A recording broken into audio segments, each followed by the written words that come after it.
ರೇಣುಕಾಸ್ವಾಮಿ ಕೊಲೆ ಆರೋಪಿ ದರ್ಶನ್ಗೆ ಮಾಫಿ ಸಾಕ್ಷಿ ಸಂಕಷ್ಟ ಎದುರಾಗಿದೆ. ಬೆಂಗಳೂರಿನ 59ನೇ ಸೆಷನ್ಸ್ ಕೋರ್ಟ್ನಲ್ಲಿ ವಾದ ಪ್ರತಿವಾದ ನಡೆದಿದೆ. ಮಾಫಿ ಸಾಕ್ಷಿ ಹೇಳಿಕೆಯನ್ನ ದಾಖಲಿಸೋದಕ್ಕೆ ಪ್ರದೋಷ ಪರ ವಕೀಲರು ಮನವಿ ಮಾಡಿದ್ದಾರೆ. ಹೇಳಿಕೆ ದಾಖಲಿಸೋದಕ್ಕೆ ತಡವಾದ್ರೆ ಪ್ರಭಾವ ಬೀರೋ ಸಾಧ್ಯತೆ ಇದೆ. ಹೇಳಿಕೆ ದಾಖಲಿಸಿದ ನಂತರ ಪಾಟಿ ಸವಾಲ್ಗೆ ಅವಕಾಶ ಇದೆ. ಬೇಗ ಪ್ರದೋಷ್ ಅರ್ಜಿಯನ್ನ ಪರಿಗಣಿಸಿ ಅಂತ ವಕೀಲ ದಿವಾಕರ್ ವಾದವನ್ನ ಮುಂದಿಟ್ಟಿದ್ದಾರೆ.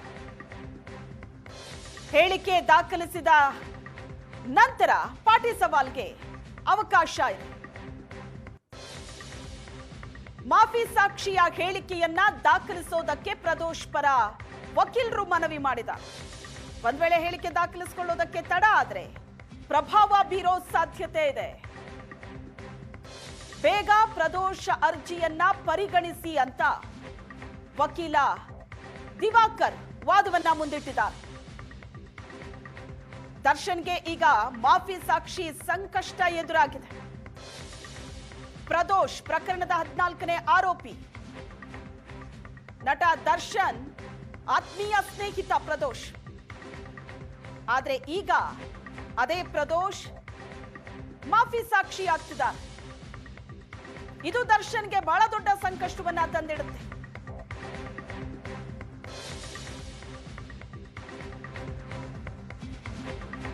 ಪ್ರದೋಷ್ ಮಾಫಿ ಸಾಕ್ಷಿ ಅರ್ಜಿಗೆ ದರ್ಶನ್ ಪರ ವಕೀಲರು ವಿರೋಧ ವ್ಯಕ್ತಪಡಿಸಿದ್ದಾರೆ.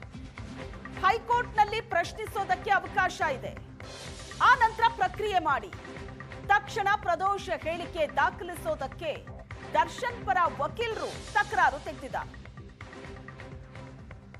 ನೆನೆ ಕೋರ್ಟ್ ಆದೇಶವನ್ನ ಪ್ರಕಟಿಸಿತು. ಪ್ರದೋಷ ಮಾಫಿ ಸಾಕ್ಷಿ ಅಂದ ಕೂಡಲೇ ದರ್ಶನ್ ಅಂಡ್ ಗ್ಯಾಂಗಿಗೆ ಟೆನ್ಷನ್ ಶುರುವಾಗಿದೆ. ಆಕ್ಷೇಪಣೆ ಸಲ್ಲಿಸೋದಕ್ಕೆ ಅವಕಾಶ ಇದೆಯಾ ಇಲ್ವಾ ಅಂತ. ಪ್ರದೋಷ ಮಾಫಿ ಸಾಕ್ಷಿ ಅರ್ಜಿಗೆ ದರ್ಶನ್ ಪರ ವಕೀಲರು ಈಗ ವಿರೋಧ ವ್ಯಕ್ತಪಡಿಸ್ತಾ ಇದ್ದಾರೆ. ಪ್ರಶ್ನಿಸೋದಕ್ಕೆ ನಮಗೆ ಅವಕಾಶ ಇದೆ. ಆ ನಂತರ ಪ್ರಕ್ರಿಯೆ ಮಾಡಿ ತಕ್ಷಣವೇ ಪ್ರದೋಷ ಹೇಳಿಕೆ ದಾಖಲಿಸೋದಕ್ಕೆ ದರ್ಶನ್ ಪರ ವಕೀಲರು ತಕರಾರು ತೆಗೆದಿದ್ದಾರೆ. ನಿನ್ನೆ ಕೋರ್ಟ್ ನೀಡಿರೋ ಆದೇಶದ ಪ್ರತಿ ಈವರೆಗೆ ನಮಗ್ ಸಿಕ್ಕಿಲ್ಲ.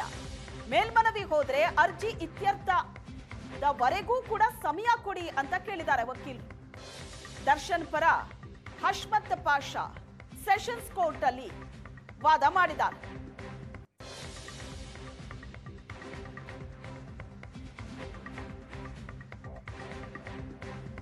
ಮಾಫಿ ಸಾಕ್ಷಿಯ ಬಗ್ಗೆ ಸೆಷನ್ಸ್ ಕೋರ್ಟ್ ನಲ್ಲಿ ಹೈ ವೋಲ್ಟೇಜ್ ವಾದ ಪ್ರತಿವಾದ ನಡೆದಿದೆ. ದರ್ಶನ್ ಪರ ವಕೀಲ ಹಶ್ಮತ್ ಪಾಷಾ, ಪ್ರದೋಷ್ ಪರ ವಕೀಲ ದಿವಾಕರ್ ವಾದ ಪ್ರತಿವಾದ ನಡೆಸಿದ್ದಾರೆ. ದರ್ಶನ್ ಪರ ವಕೀಲರು ಈಗಲೇ ಹೇಳಿಕೆ ದಾಖಲಿಸೋದು ಬೇಡ ಅಂತಿದ್ದಾರೆ. ಪ್ರಕ್ರಿಯೆಗೆ ಒಂದ್ ಸ್ವಲ್ಪ ಸಮಯ ಕೊಡಿ, ಈಗಲೇ ಬೇಡ ಈ ಪ್ರಕ್ರಿಯೆ ನಡೆಸೋದು ಅಂತ.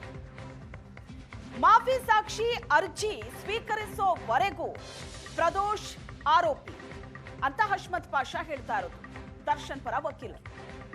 ಈಗ ಪ್ರದೋಷ್ ಆರೋಪಿಯಾಗಿ ಕೋರ್ಟ್ ಮುಂದೆ ಹಾಜರುಪಡಿಸಲಾಗಿದೆ. ಪ್ರದೋಷ್ ಹೇಳಿಕೆ ದಾಖಲಿಸುವ ಪ್ರಕ್ರಿಯೆಯನ್ನ ಮುಂದೂಡಬೇಕು ಅಂತ ಹಶ್ಮತ್ ಪಾಷಾ ವಾದ ಮಾಡಿದ್ದಾರೆ. ಪ್ರಾಸಿಕ್ಯೂಷನ್ ಒಪ್ಪಿರೋದ್ರಿಂದ ಹೇಳಿಕೆ ದಾಖಲಿಸಿ ಅಂತ ಪ್ರದೋಷ್ ಪರ ವಕೀಲರಾದ ದಿವಾಕರ್ ಹೇಳ್ತಾ ಇರೋದು. ಮಾಫಿ ಸಾಕ್ಷಿಯಾಗೋ ಪ್ರದೋಷ್ ಜೈಲ್ನಲ್ಲಿ ಆತನನ್ನ ಪ್ರತ್ಯೇಕವಾಗಿ ಇರಿಸಬೇಕು. ಪರಪನಗ್ರಹಾರ ಜೈಲ್ನಲ್ಲಿ ಮಾಫಿ ಸಾಕ್ಷಿ ಪ್ರದೋಷ್ಗೆ ಭದ್ರತೆಯನ್ನ ನೀಡಬೇಕು. ಸೆಷನ್ಸ್ ಕೋರ್ಟ್ಗೆ ಮನವಿ ಮಾಡಿದ್ದಾರೆ ಪ್ರದೋಷ್ ಪರ ವಕೀಲರಾದ ದಿವಾಕರ್.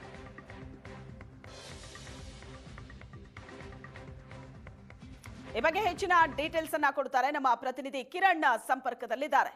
ಕಿರಣ್, ವಾದ ಪ್ರತಿವಾದ ನಡೀತಾ ಇದೆ. ಮಾಫಿ ಸಾಕ್ಷಿ ಆಗೋದಕ್ಕೆ ಈಗ ಪ್ರದೋಷ್ ರೆಡಿ ಆಗಿದ್ದಾರೆ. ಪ್ರಾಸಿಕ್ಯೂಷನ್ ಕೂಡ ಒಪ್ಪಿಗೆ ಕೊಟ್ಟಿದೆ. ಆದ್ರೆ ಅವರ ಹೇಳಿಕೆಯನ್ನ ದಾಖಲಿಸಿಕೊಳ್ಳೋದಕ್ಕೆ ದರ್ಶನ್ ಪರ ವಕೀಲರು ಇಲ್ಲಿ ತಕರಾರು ಮಾಡ್ತಾ ಇದ್ದಾರೆ. ಸೊ ಏನ್ ನಡೀತಾ ಇದೆ ಈ ಬಗ್ಗೆ ಕೋರ್ಟ್ನಲ್ಲಿ? ಶ್ವೇತಾ, ಚಿತ್ರದುರ್ಗದ ರೇಣುಕಾಸ್ವಾಮಿ ಕೊಲೆ ಪ್ರಕರಣದಲ್ಲಿ 59ನೇ ಸೆಷನ್ ಕೋರ್ಟ್ ನಲ್ಲಿ ವಿಚಾರಣೆ ನಡೀತಾ ಇರ್ತಕ್ಕಂಥದ್ದು. ಮುಖ್ಯವಾಗಿ ಆರೋಪಿ ಪ್ರದೋಷ್ ಏನಿದ್ದಾನೆ ಆತ 11 ಪುಟಗಳ ಮಾಫಿ ಸಾಕ್ಷಿಯ ಹೇಳಿಕೆಯನ್ನ ಲಿಖಿತ ರೂಪದಲ್ಲಿ ಕೋರ್ಟ್ಗೆ ಕೊಟ್ಟಿದ್ದ. ಆರೋಪಿ ಈಗಾಗಲೇ ಪರಸ್ಪರದಿಂದ ವಿಸಿ ಮೂಲಕ ಅಂದ್ರೆ ವಿಡಿಯೋ ಕಾನ್ಫರೆನ್ಸ್ ಮೂಲಕ ಕೋರ್ಟ್ಗೆ ಹಾಜರಾಗಿದ್ದಾನೆ. ಪ್ರದೋಷ್ ಪರ ವಕೀಲ ದಿವಾಕರ್ ಕೂಡ ವಾದ ಮಾಡೋ ಸಂದರ್ಭದಲ್ಲಿ ಅಪ್ರೂವರ್ ಆಗಲು ಬಯಸಿದ ಆರೋಪಿಯ ಹೇಳಿಕೆಯನ್ನ ಇವತ್ತೇ ಸಹ ಕೋರ್ಟ್ ದಾಖಲಿಸಬೇಕು ಅಂತ ಹೇಳಿ ಆದಷ್ಟು ಬೇಗ ಪ್ರದೋಷ್ ಅರ್ಜಿಯನ್ನ ಪರಿಗಣಿಸಬೇಕು, ಆದಷ್ಟು ಬೇಗ ಆರೋಪಿಯ ಹೇಳಿಕೆಯನ್ನ ದಾಖಲಿಸಬೇಕು, ತಡವಾದ್ರೆ ಪ್ರಭಾವ ಬೀರುವ ಸಾಧ್ಯತೆ ಇರ್ತಕ್ಕಂಥದ್ದು. ಹೀಗಾಗಿ ಕೋರ್ಟ್ ಅಪ್ರೂವರ್ ಆಗಿರ್ತಕ್ಕಂಥ ಪ್ರದೋಷ್ ಹೇಳಿಕೆಯನ್ನ ಕೂಡಲೇ ದಾಖಲಿಸಬೇಕು ಅಂತ ಹೇಳ್ತಾರೆ. ಇಲ್ಲಿ ಪ್ರಕರಣದಲ್ಲಿ 3 ಡೈಮೆನ್ಷನ್ ಇದೆ. ಈ ತಡವಾದ್ರೆ ಸಾಕ್ಷಿಯ ಹೇಳಿಕೆ ಮಾಫಿ ಸಾಕ್ಷಿಯ ಹೇಳಿಕೆಯನ್ನ ದಾಖಲಿಸೋದು ತಡವಾದ್ರೆ ಕಿಡ್ನಾಪ್, ಕೊಲೆ ಮತ್ತು ಸಾಕ್ಷಿ ನಾಶ ಯತ್ನ ಆಗುತ್ತೆ. ಇತರೆ ಆರೋಪಿಗಳು ಈ ಹಂತದಲ್ಲಿ ಪ್ರಶ್ನಿಸುವ ಅಧಿಕಾರ ಇಲ್ಲ. ಹೇಳಿಕೆ ಬಳಿಕ ಸಹ ಆರೋಪಿಗಳು ಪಾಟಿ ಸವಾಲನ್ನ ಅವಕಾಶ ಇದೆ ಅಂತ ಹೇಳಿ ಪ್ರದೋಷ್ ಪರ ಈಗ ವಕೀಲ ದಿವಾಕರ್ ವಾದ ಮಾಡ್ತಾ ಇದ್ದಾರೆ. ಇದಕ್ಕೆ ದರ್ಶನ್ ಪರ ವಕೀಲರಾಗಿರ್ತಕ್ಕಂಥ ಅಹ್ಮದ್ ಪಾಷಾ ಆಕ್ಷೇಪವನ್ನ ವ್ಯಕ್ತಪಡಿಸಿದ್ದಾರೆ. ಹೈಕೋರ್ಟ್ ನಲ್ಲಿ ಪ್ರಶ್ನಿಸೋದಕ್ಕೆ ಅವಕಾಶ ಇದೆ. ಒಂದು ವೇಳೆ ಹೈಕೋರ್ಟ್ ಸೆಷನ್ ಕೋರ್ಟ್ ಆದೇಶ ಎತ್ತಿರಿದ್ರೆ ಪ್ರಕ್ರಿಯೆ ಮುಂದುವರಿಸಬೇಕು, ತಕ್ಷಣ ಪ್ರದೋಷ್ ಹೇಳಿಕೆಯನ್ನ ದಾಖಲಿಸಬಾರದು ಅಂತ ಹೇಳಿ ಅವರು ತಕರಾರನ್ನ ತೆಗೆದಿರ್ತಕ್ಕಂಥದ್ದು. ಇದಕ್ಕೆ ಪ್ರದೋಷ್ ಪರ ವಕೀಲರು ಸಹ ವಾದ ಮಾಡ್ತಾ ಇದ್ದಾರೆ. ಪ್ರದೋಷ್ ಹೇಳಿಕೆಯನ್ನ ದಾಖಲಿಸುವ ಸಮಯವನ್ನು ನಿಗದಿಗೆ ಅವರು ಮನವಿ ಮಾಡ್ತಾ ಇರ್ತಕ್ಕಂಥದ್ದು. ಸಮಯವನ್ನ ನಿಗದಿ ಮಾಡದಂತೆ ಸಹ ಅಹ್ಮದ್ ಪಾಷಾ ವಿರೋಧವನ್ನ ವ್ಯಕ್ತಪಡಿಸ್ತಾ ಇದ್ದಾರೆ. ಈ ವೇಳೆ ವಕೀಲ ದಿವಾಕರ್ ಹಾಗೂ ಅಹ್ಮದ್ ಪಾಷಾ ಮಧ್ಯೆ ವಾದ ಪ್ರತಿವಾದ ನಡೀತಾ ಇರ್ತಕ್ಕಂಥದ್ದು. ಕಿರಣ್, ಪ್ರದೋಷ್ ಹೇಳಿಕೆಯನ್ನ ದಾಖಲು ಮಾಡ್ಕೊಳ್ಳಲಾಗುತ್ತೆ. ಯಾಕಂದ್ರೆ ಈಗ ಅವರು ಪರ ವಕೀಲರೇನೋ ಹೇಳ್ತಿದ್ದಾರೆ ಆದಷ್ಟು ಬೇಗ ಹೇಳಿಕೆ ದಾಖಲು ಮಾಡ್ಕೊಳ್ಳಿ ಅಂತ. ಇದ್ರ ಬಗ್ಗೆ ಕೋರ್ಟ್ ಏನ್ ಹೇಳಿದೆ?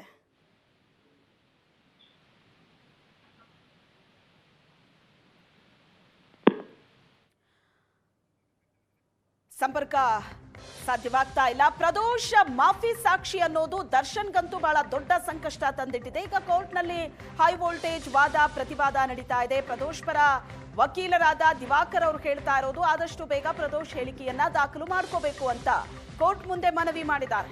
ಆದ್ರೆ ದರ್ಶನ್ ಪರ ವಕೀಲರು ಇದಕ್ಕೆ ತಕರಾರು ತೆಗೆದಿದ್ದಾರೆ. ಈ ಪ್ರಕ್ರಿಯೆ ಈಗಲೇ ನಡೆಸೋದು ಬೇಡ ಅಂತ ದರ್ಶನ್ ಪರ ವಕೀಲರಾದ ಅಹ್ಮದ್ ಪಾಷಾ ಹೇಳ್ತಿದ್ದಾರೆ. ಪ್ರದೋಷ್ ಹೇಳಿಕೆ ದಾಖಲಿಸೋದಕ್ಕೆ ಆಗಸ್ಟ್ 18ರವರೆಗೆ ಕಾಲಾವಕಾಶ. ದರ್ಶನ್ ಪರ ವಕೀಲ ವಾದ ಪರಿಗಣಿಸಿದ 59ನೇ ಸೆಷನ್ಸ್ ಕೋರ್ಟ್ ಪ್ರದೋಷ್ ಹೇಳಿಕೆ ದಾಖಲು ಪ್ರಕ್ರಿಯೆಯನ್ನ ಕೋರ್ಟ್ ಮುಂದೂಡಿದೆ. ಪ್ರದೋಷ್ ಹೇಳಿಕೆಯನ್ನ ಈಗಲೇ ದಾಖಲಿಸಿಕೊಳ್ಳೋದು ಬೇಡ ಅಂತ ದರ್ಶನ್ ಪರ ವಕೀಲರು ವಾದ ಮಾಡಿದ್ರು. ಆಗಸ್ಟ್ 18ರವರೆಗೆ ಕಾಲಾವಕಾಶ ಇದೆ. ದರ್ಶನ್ ಪರ ವಕೀಲರ ವಾದವನ್ನ ಸೆಷನ್ಸ್ ಕೋರ್ಟ್ ಪರಿಗಣಿಸಿದೆ. ಹಾಗಾಗಿ ಪ್ರದೋಷ್ ಹೇಳಿಕೆ ದಾಖಲು ಮಾಡಿಕೊಳ್ಳೋ ಪ್ರಕ್ರಿಯೆಯನ್ನ ಕೋರ್ಟ್ ಮುಂದೂಡಿದೆ. ಈಗಲೇ ಈ ಪ್ರಕ್ರಿಯೆ ಬೇಡ ಅಂತ ದರ್ಶನ್ ಪರ ವಕೀಲರು ಕೋರ್ಟ್ ಮುಂದೆ ವಾದವನ್ನ ಮಂಡಿಸಿದ್ರು. ಕೋರ್ಟ್ ಈಗ ಪ್ರದೋಷ ಹೇಳಿಕೆಯನ್ನ ದಾಖಲು ಮಾಡಿಕೊಳ್ಳೋ ಪ್ರಕ್ರಿಯೆಯನ್ನ ಮುಂದೂಡಿದೆ. ಆದಷ್ಟು ಬೇಗ ಹೇಳಿಕೆಯನ್ನ ದಾಖಲು ಮಾಡಿಕೊಳ್ಳಿ ಅಂತ ಪ್ರದೋಷ್ ಪರ ವಕೀಲರಾದ ದಿವಾಕರ್ ವಾದವನ್ನ ಮುಂದಿಟ್ಟರು. ಯಾಕಂದ್ರೆ ಒತ್ತಡ ಹೇರುವಂತಹ ಸಾಧ್ಯತೆ ಇರುತ್ತೆ. ಆ ಕಾರಣಕ್ಕಾಗಿ ಆದಷ್ಟು ಬೇಗ ಹೇಳಿಕೆಯನ್ನ ದಾಖಲು ಮಾಡ್ಕೋಬೇಕು ಅಂತ. ಆದ್ರೆ ಇದಕ್ಕೆ ತಕರಾರು ತೆಗೆದ್ರು ದರ್ಶನ್ ಪರ ವಕೀಲರು. ಈಗಲೇ ಈ ಪ್ರಕ್ರಿಯೆ ಬೇಡ ಅಂತ. ಹಾಗಾಗಿ ಪ್ರದೋಷ್ ಹೇಳಿಕೆ ದಾಖಲು ಮಾಡಿಕೊಳ್ಳುವಂತ ಪ್ರಕ್ರಿಯೆಯನ್ನ ಕೋರ್ಟ್ ಮುಂದೂಡಿದೆ. ದರ್ಶನ್ ಪರ ವಕೀಲರ ವಾದವನ್ನ ಸೆಷನ್ಸ್ ಕೋರ್ಟ್ ಪರಿಗಣಿಸಿದೆ. ಆಗಸ್ಟ್ 18ರವರೆಗೆ ಕಾಲಾವಕಾಶ ಇದೆ ಪ್ರದೋಷ್ ಹೇಳಿಕೆಯನ್ನ ದಾಖಲಿಸಿಕೊಳ್ಳುವುದಕ್ಕೆ.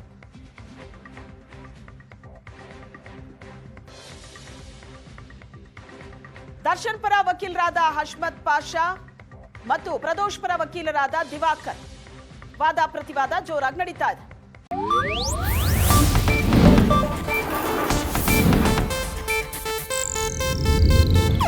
ಇದು ಏಷ್ಯಾನೆಟ್ ನ್ಯೂಸ್ ನೆಟ್ವರ್ಕ್ ಪ್ರಸ್ತುತಿ.